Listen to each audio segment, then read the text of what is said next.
श्री स्वामी समर्थ मैत्रिणींनो, हा माझा पहिलाच ब्लॉग म्हणावा लागेल. मी तुमचं सर्वांचं मनापासून स्वागत करते माझ्या या स्वामी कृपा बुटीक या चॅनलमध्ये. बऱ्याच दिवसापासून ब्लॉगिंग करावं ह्या विचारात होते आणि इथून पुढं मी कंटिन्यू करणार आहे. तर 9-10 दिवस मी गावाला गेले होते.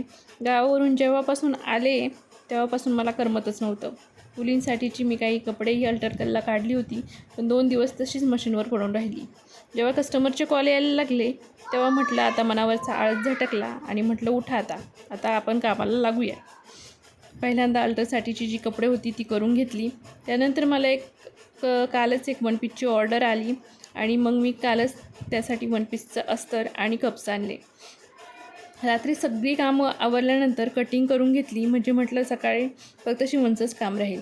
सकाळी सगळी कामं उरकली आणि मशीनवर बसणार तेवढ्यात लाईट गेली.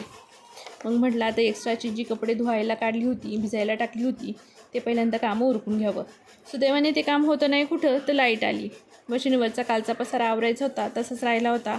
मग मशीनवरचा सगळा पसारा आवरला आणि वन पीस फायनली शिवायला बसले. ह्या कस्टमर ताईंची ही पहिलीच ऑर्डर आहे.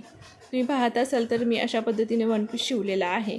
तर ताईंना हा वन पीस खूपच आवडलेला आहे. आजसाठी इतकंच. Bye bye.